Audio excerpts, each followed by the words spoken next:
ఒకసారి మెదక్ జిల్లాకు వెళ్ళి మెదక్ జిల్లాలో ప్రధానంగా బీఆర్ఎస్ టికెట్ పై ఆశలు పెరుగుతున్నట్టుగా తెలుస్తోంది.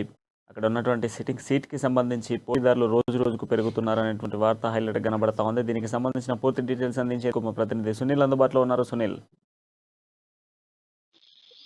అసెంబ్లీ ఎన్నికల వేడి మెదక్ నియోజకవర్గంలో ప్రారంభమైందని చెప్పవచ్చు. ముఖ్యంగా బీఆర్ఎస్ పార్టీలో ఎమ్మెల్యే అభ్యర్థుల లిస్టు చాంతాడంతా ఉందని చెప్పవచ్చు.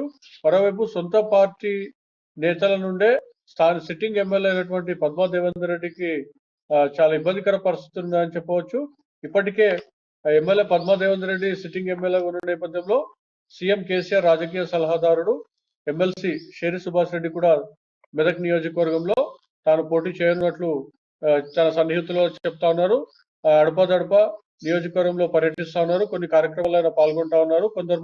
కొంతమంది మెదక్ నియోజకవర్గం చెందిన బీఆర్ఎస్ నేతలు పద్మా దేవేందర్ రెడ్డికి చెందిన అనుచర గణం కూడా కొంతమంది ఎమ్మెల్సీ షేరి సుభాష్ రెడ్డితో టచ్ లో ఉన్నారు. ఆయన కార్యక్రమాల్లో పాల్గొంటున్నారు. మరోవైపు తాజాగా మెదక్ నుండి 2009 అసెంబ్లీ ఎన్నికల్లో మహాకూటమి అభ్యర్థిగా టీడీపీ నుంచి గెలిచినటువంటి మైనంపల్లి హనుమంతరావు అనంతరం ఆయన బీఆర్ఎస్ లో చేరారు. ప్రస్తుతమైన బీఆర్ఎస్ లో ఎమ్మెల్యేగా ఉన్నారు.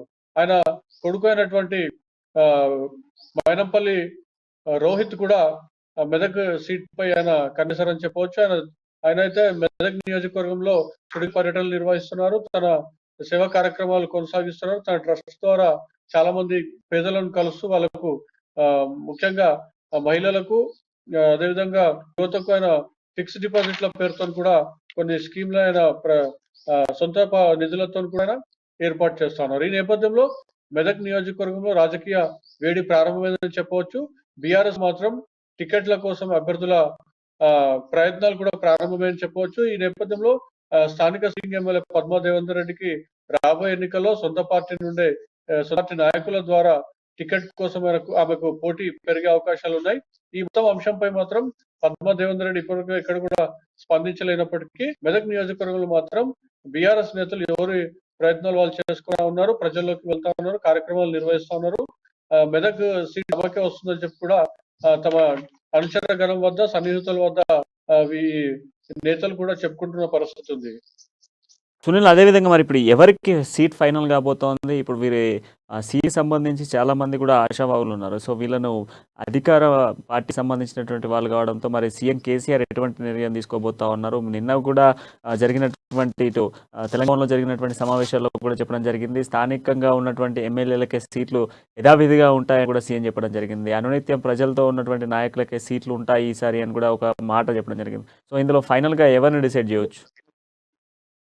అయితే బీఆర్ఎస్ పార్టీలో ఎమ్మెల్యేగా ఉన్నటువంటి మైనంపల్లి హనుమంతరావు కొంత బీఆర్ఎస్ పార్టీ వర్కింగ్ ప్రెసిడెంట్ అయిన మంత్రి కేఆర్తో సన్నిహితంగా ఉంటారు. ఈ నేపథ్యంలో గతంలో కూడా మైనంపల్లి హనుమంతరావు మెదక్ ఎమ్మెల్యేగా ఉన్నారు. ఈ నేపథ్యంలో తన కుమారుని ఆయన అనూహ్యంగా మెదక్ నియోజకవర్గంలోకి పంపించారు. సేవా కార్యక్రమాలతో పాటు ప్రజల్లో ఉంటున్నారు. ఈ నేపథ్యంలో తాను కేటీఆర్ కి సన్నిహితంగా ఉన్న నేపథ్యంలో టికెట్ వచ్చే అవకాశాలు ఉన్నట్టుగా వాళ్ళు చెప్పుకుంటా ఉన్నారు. మరోవైపు ఎంసీ షేరి సుభాష్ రెడ్డి కూడా సీఎం కేసీఆర్ చాలా అత్యంత సన్నిహితుడు అని చెప్పవచ్చు. ఆయన కేసీఆర్ కు రాజకీయ సలహాదారు కూడా ఉన్న నేపథ్యంలో టికెట్ ఎవరికి వస్తుందనే విషయంలో మాత్రం కొంత గందరగోళ పరిస్థితి ఉంది.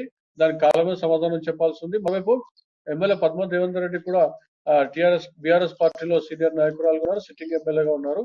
ఈ నేపథ్యంలో తనకు టికెట్ వస్తుందని చెప్పి కూడా పద్మా దేవేందర్ రెడ్డి గట్టిగా ఆశాభావంతో ఉన్నప్పటికీ ఆ ధీమా కూడా వ్యక్తం చేస్తున్న నేపథ్యంలో మరికొద్ది రోజుల్లోనే టికెట్ అనే అంశం తేలనుంది. Right, thank you Sunil.